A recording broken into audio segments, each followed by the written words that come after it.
E pra të dashur miqtë e mi, ja ku po ritakohemi sërish me mua Tirona Lilin, këtë herë për të ndarë një rrëfim jete shumë të dhimbshëm.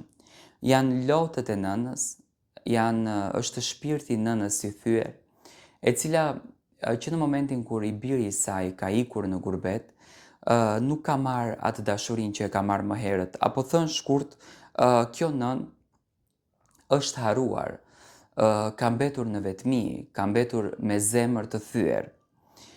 Rrëfimin e ka shkruar vetë nëna, e cila ndoshta nëpërmjet kësaj letre dëshiron t'i thotë dy fjalë të birit të saj.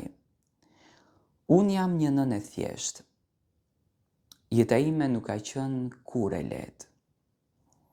Por gjithmonë kam jetuar me një shpresë të madhe në zemër, që djali im, djali për të cilin sakrifikova gjithçka, një ditë do të më bënte krenare dhe nuk do të më haronte kurrë. Kur lindi djali im, ishte dita më e lumtur e jetës time. E mbaj mend realisht sikur të ishte dje. Ishte një natë e ftohtë dimri. Por për mua, ajo natë ishte plot me dritë. Kur e mora në krah për herë të parë, i premtova vetes se unë t'i mbirë do t'arrisja me shumë dashuri. Edhe sikur realisht do të më duhej që të luftoja me të gjithë botën. Babai i tij nuk qëndroi gjatë me ne. U largua kur djali ishte ende i vogël. Kështu që unë mbeta nëna edhe babai për të. Realisht punova në çdo punë që më doli përpara. Kam pastruar shtëpi, kam punuar në arë, kam larë rroba për njerëzit të tjerë vetëm që djali im të mos t'i mungonte asnjë gjë. Shpesh netët i kaloja pa gjumë. Jo sepse isha e lodhur nga puna, por sepse unë, si çdo nën, mendoja për të ardhmen e timbirit, për të ardhmen e djalit tim. Doja që ai të kishte një jetë të mirë, më të mirë se jeta ime. Djali u rit, ishte shumë i zgjuar dhe tepër zemër mirë. Kur ishte i vogël, më thoshte gjithmonë, mami, kur të rritem, do të ndërtoj një shtëpi të madhe dhe nuk do të punosh më kurrë. Këto fjalë në atë kohë më mbushnin me shpresë. Mendoja se sakrifica ime realisht nuk do të shkonte kot. Por kur djali u bë burr, filloi që të fliste për gurbetin.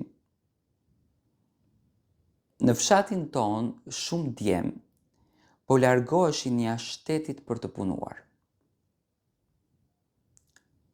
Edhe ai mendonte se vetëm kështu mund të ndërtonte një jetë më të mirë. Ditën që më tha se do të largohej, zemra mu thye në heshtje. Nuk doja që ta ndaloja realisht. E dija që e ardhmja këtu, në vendin ku ne jetojmë, ishte shumë e vështirë. E përcolla në autobus me lotët në sy. Para se të nisej më përqafoi fort edhe më tha: "Nën, vetëm pak vite do të punoj, pastaj do të kthehem dhe do të jetojmë bashkë." Unë e besova. Në fillim më telefononte shpesh, më tregonte për punën, për vendin e ri, Për njerëzit që i mbirë kishte njohur, edhe pse ishte larg, zëri i tij në të vërtetë më jepte forcën.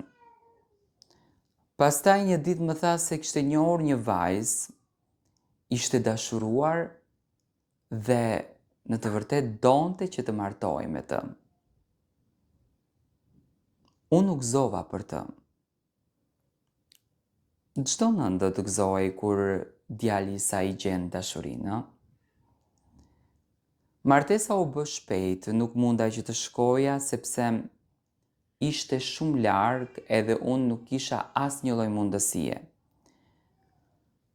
Por djali më premtoi se një ditë do të më merrte pranë atyre. Në fillim gjithçka dukej mirë, por me kalimin e kohës telefonatat filluan që të ralloheshin. Një herë në javë, pastaj një herë në muaj dhe pastaj pothuajse fare. Sa herë telefonoja më thoshte se ishte i zënë, me punë, ose se ishte jashtë me gruan e tij. Fillova ta ndjej se diçka kishte ndryshuar. Një ditë, pas shumë muajsh më tha, nën, unë tani kam jetën time, duhet të mendosh edhe për veten. Ato fjalë realisht më therrën në zemër. Unë nuk kërkoja para, nuk kërkoja asgjë tjetër, vetëm një telefonat, vetëm një fjalë të vogël. Fqinjet më pyesnin shpesh, e din si jemi ne shqiptarët, a të telefonon djali? Unë gjithmonë buzëqeshja dhe thosha, po, është mirë, është i zënë me punë. Por në të vërtetë netët i kaloja duke parë telefonin, dhe duke pritur që ai të më telefononte. Kaluan vite, shtëpia u bë shumë e heshtur. Zëri i tij nuk dëgjohej më në ato mure. Fotografia e tij në mur ishte i vetmi kujtim që më kishte mbetur. Ndonjëherë mendoja se ku gabova. A nuk e rita me dashuri? A nuk sakrifikova gjithçka për të? Por pastaj e kuptova diçka të dhimbshme. Jo gjithmonë fëmijët e kuptojnë sakrificën e prindërve kur janë larg. Gurbeti ndryshon shumë njerëz. Jeta e re, familja e re, përgjegjësitë e reja dhe nganjëherë prindërit mbeten pas. Unë ende e dua djalin tim, edhe pse më ka harruar. Çdo ditë i lutem Zotit që një ditë ai të kujtohet për mua, që të hap derën e kësaj shtëpie dhe të thotë, nën, unë jam kthyer, sepse zemra e një nëne nuk mbyllet kurrë. Edhe kur është e plagosur, ajo gjithmonë të pret me zemër.